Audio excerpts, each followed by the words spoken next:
तो शिल्पिल्ले बाई का स्मरण आता है उसमें।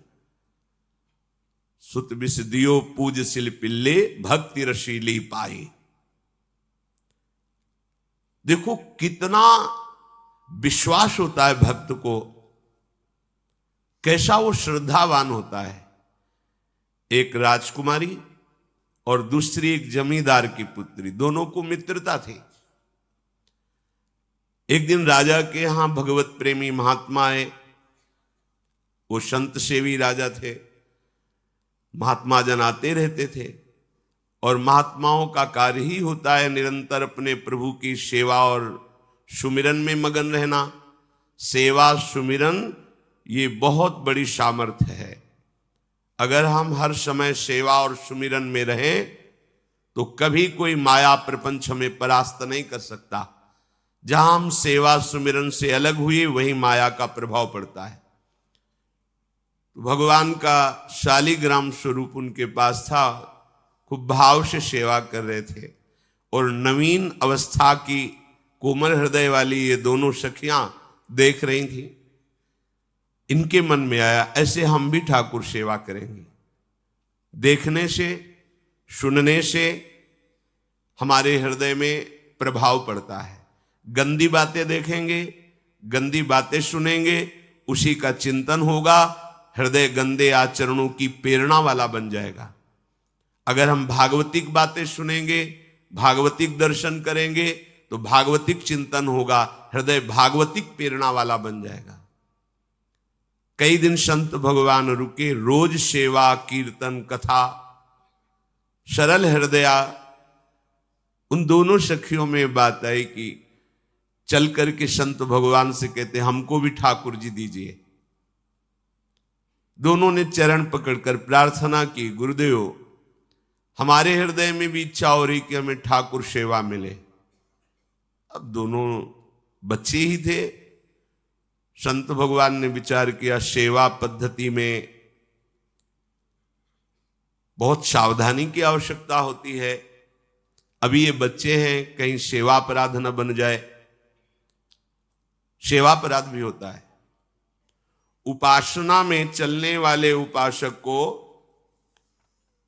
सेवा अपराध और उप सेवा अपराध 32 ये 64 इन पर सावधान रहना चाहिए। ये गलती नहीं होनी चाहिए। जैसे आप ठाकुर सेवक हैं, अपने घर में सेवा विराजमान किए हुए हैं। अब जैसे आपको ठाकुर जी के दर्शन के लिए जाना है, जहां तक ठाकुर जी के दर्शन करने के लिए जाना है, हो सके तो पादुका न पहने, नंगे पैर दर्शन करने जाए।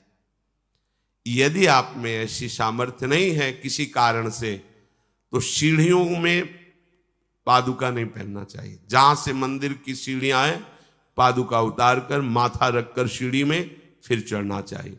खड़ाओं या पादुका पहन करके श्री विग्रह के दर्शन करने के लिए जाने में फिर अपराध लगता है। अरे अपने मालिक के दर्शन करने जा रहे हैं, स्वामी के दर्शन करने जा रहे हैं, प्रभु के दर्शन करने जा रहे हैं, तो अपनी कुटिया से और मंदिर तक नंगे पैर जाना चाहिए। ये भावना रखनी चाहिए। भरत जी जा रहे हैं प्रभु के दर्शन करने के लिए, अयोध्या से पैदल ही चले थे, तो सुकुमार चरणारविंद तो बड़े बड़े फफोके छाले पड़ गए थे। वशिष्ठ जी ने देखा, सबने मिलकर भरत जी से कहा पालकी पे बैठ जाइए। तो उनका हाँ, मेरे प्रभु यहां नंगे पैर चले हैं और मैं पालकी पे बैठ जाऊं? उचित तो यह है कि अपने प्रभु के दर्शन के लिए मैं जा रहा हूं, तो जहां जहां प्रभु के चरण पड़े वहां मेरा शीश पड़े, अर्थात सिर भर जाऊं। उचित मोरा सबते सेवक धर्म कठोरा। यहां मैं सर के बल चल के जाऊं पर असमर्थ हूं। तो आप कह रहे हैं पैर में छाले पड़ गए, आप सवारी में बैठ जाइए। ऐसा नहीं हो सकता। तो अपने प्रभु के दर्शन करने के लिए जब जाए तो हो सके, सामर्थ्य हो तो पादुका न पहने, कोई खड़ाऊं चप्पल जूता आदि ना पहने। अगर पहने हैं तो बस सीढ़ी तक ही पहन कर जाए, ऊपर सीढ़ियों के नहीं। इतने सुकुमार मत बनो, ये आग में जलाया जाएगा शरीर, ये गाड़ दिया जाएगा शरीर, इससे ज्यादा प्यार ना करो। अब इतना दृढ़ विश्वास कि ये बच्चे हैं, सेवा भाव कैसे पूर्ण कर पाएंगे। तो उन संत भगवान ने दोनों बच्चियों से कहा, आप कल ठाकुर जी लाएंगे, हम आपको दे देंगे। तो गांव में घूमे तो आसपास गोले गोले से पत्थर मिले, पत्थर लाए 2 और कहा कि ये लो तुम्हारे ठाकुर जी हैं। दोनों को दिया। देखो गुरु वचनों पर और गुरु प्रदत्त सेवा वस्तु पर कितना भाव होना चाहिए। उन्होंने दृढ़ विश्वास किया कि मुझे भगवान गुरुदेव ने दिया, ये भगवान है मेरे। दोनों ने अपने हृदय से लगाया। अब एक जमींदार की पुत्री थी, एक राजकुमारी, स्वर्ण के सिंहासन में, और उनका नाम रखा शिल्पिल्ले ठाकुर। शिल मतलब पत्थर, तो उनका तुम्हारे ठाकुर का नाम शिल्पिल्ले गोविंद है। दोनों सिंहासन पर रखकर आराधना करती। भाव प्रतिपल बढ़ता गया, नाम निरंतर जप। गुरु प्रदत्त ठाकुर पर विशेष चमत्कार हृदय में प्रकट होता है यदि उन्हीं की नियमावली से चलो। अपने मन से बाजार से खरीद लाए, विराजमान किए हैं, कभी सेवा की कभी नहीं की, वो भी अच्छा है, कम से कम भागवतिक भाव तो है। लेकिन सिद्धि जो प्राप्त होती है वो गुरु कृपा से, गुरु प्रदत्त ठाकुर से। जैसे धन्ना जी को भांग के बट्टे में ठाकुर जी प्रकाशित हो गए, गुरु प्रदत्त। अब ये सखियां जब बड़ी हुई तो इनके ब्याह की बात हुई। तो जो राजकुमारी थी उनका राजकुमार से किसी से ब्याह तय हुआ, ब्याह हो गया। अपने माता पिता से जब विदाई ली तो अपने ठाकुर जी को जो सिंहासन में थे, सिंहासन से एक सुंदर पेटी में से और गोद में रखकर, और अंदर ही अंदर जल रही है कि प्रभु मैंने प्रीतम आपको माना है, संसार के व्यवहार में ये प्रीतम बना हुआ है, पर प्रभु हमारे प्रीतम 2 नहीं हो सकते, हमने हृदय से आपको माना। इसी विचार में वो बड़ी उदास है। पहले पालकियों में ऐसा राज सैनिक चल रहे हैं, पालकियों में वो बहू जा रही है और राजकुमार घोड़े पर। राजकुमार बार बार पालकी के समीप जाता, दर्शन करने की इच्छा होती है ना, तो उदास देखता, मन में बड़ी गिलानी हुई। उसने कहा, एक नदी थी, उसने कहा यहां हम थोड़ी देर विश्राम करना चाहते हैं, राजकुमारी की पालकी रखी जाए और सैनिक दूर खड़े हो। तो राजकुमार वैसे ही आज्ञा हुई। तो बात करना चाहते हैं पर वो ना देखती है और ना बात करती है। और इतना सुंदर रूप, क्योंकि ब्रह्मचारिणी और भगवत आराधना। अब उसके हृदय में जलन हुई कि ऐसा क्या है जो हमसे बात नहीं कर रही। बस बार बार ऐसे पिटारी खोल के ऐसे ठाकुर जी को देखती। नाम जप और सेवा के प्रभाव से वो सिल नहीं रह गया था, वहां उसको सांवरे श्याम सुंदर की झांकी मिलती थी।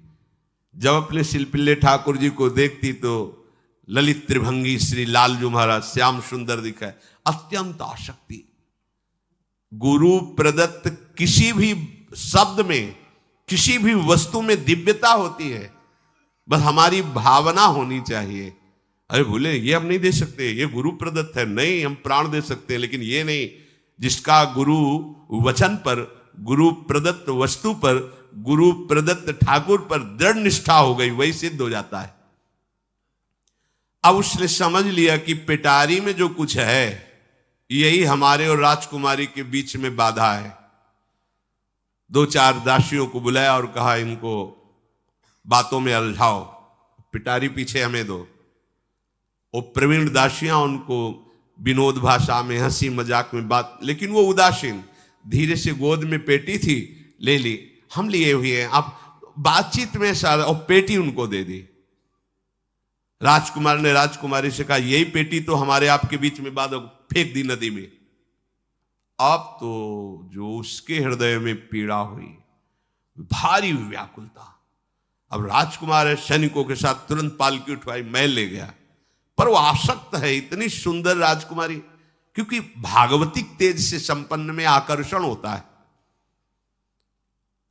राजकुमारी ने कहा यदि हमारे ठाकुर नहीं तो मैं नहीं। आज से अन्न जल त्याग, प्राण त्याग दूंगी अगर हमारे ठाकुर जी हमारे समीप नहीं तो। आज से अब एक बूंद पा कैसे पिए? अपने ठाकुर को भोग लगा के पाला है और ठाकुर जी फेंक दिए गए। भारी व्याकुलता, जैसे मीरा जी कहते, दृश्य बिन दुख न लागे नैन, न रात में नींद है न दिन में अन्न जल है, व्याकुलता। अब भयभीत हो गया राजकुमार।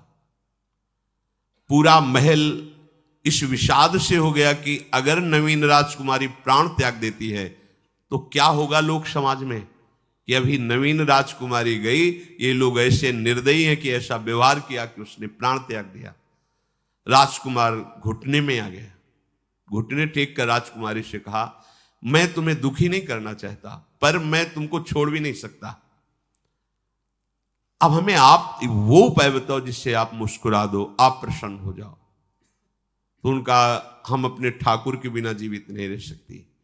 यदि आप हमें जीवित देखना चाहते तो हमारे ठाकुर जी ला के दो। ठाकुर जी को नदी में फेंक दिया था। पारिवारिक जनों के साथ राजकुमार उस नदी के तट पर गए और राजकुमारी से कहा, तुम्हें इतना प्रेम ठाकुर जी से, तो तुमसे ठाकुर जी कितना प्रेम करते हैं? अगर तुमसे ठाकुर जी प्रेम करते हैं तो मुझे प्रमाणित कर दो, तो मैं जीवन भर तुम्हारी आज्ञा में रहूंगा। अच्छा, तो तुम ये देखना चाहते हो कि ठाकुर जी हमसे कितना प्रेम करते हैं? हाथ फैलाया और आर्त भाव से पुकारा कि गोविंद, अब आपके बिना मैंने जीवित नहीं रहना। अंदर से जीव ही प्रार्थना की तो जल से सिंहासन सहित सिलपिल्ले भगवान, जैसे कोई वायु के प्रवाह में आ रहा हो, ऐसे आए और छाती से चिपक गए। पूरा परिवार, राजकुमार ये देख रहा था। हृदय से ठाकुर जी चिपक, जीवन भर के लिए दासत्व स्वीकार कर लिया और कहा, जैसी आप आज्ञा करोगे। जैसे मीरा जी, जब राणा जी से ब्याह हुआ तो प्रथम मिलन की रात में मीरा जी ने कहा, सावधान, तुम हमारे पति नहीं हो, मेरा सुहाग गिरधर से है, श्याम सुंदर ही मेरे पति हैं। व्यवहार में तुम पति बने हो, यदि हमारी बात समझ पा रहे हो तो जीवन में कभी हमारा स्पर्श मत करना। ये जीवन केवल गिरधर के लिए, दूसरे के लिए नहीं। उतर गए शैया से और जैसे सेवक होता है, बोले, अहो भाग्य, मुझे ये सौभाग्य मिला कि इतनी महाभागवती की सेवा करने का। एकांत में मैं सदैव तुम्हारे शिष्य की तरह बर्ताव करूंगा, पर समाज में तुम्हें बहू की तरह बर्ताव करना होगा, नहीं तो लोग जीने नहीं देंगे। समाज में पत्नी की तरह और एकांत में गुरु शिष्य के, तुम हमारी गुरु होगी और हमसे। ऐसा ही बर्ताव राणा ने जी, ऐसा ही उस राजकुमार ने दिया।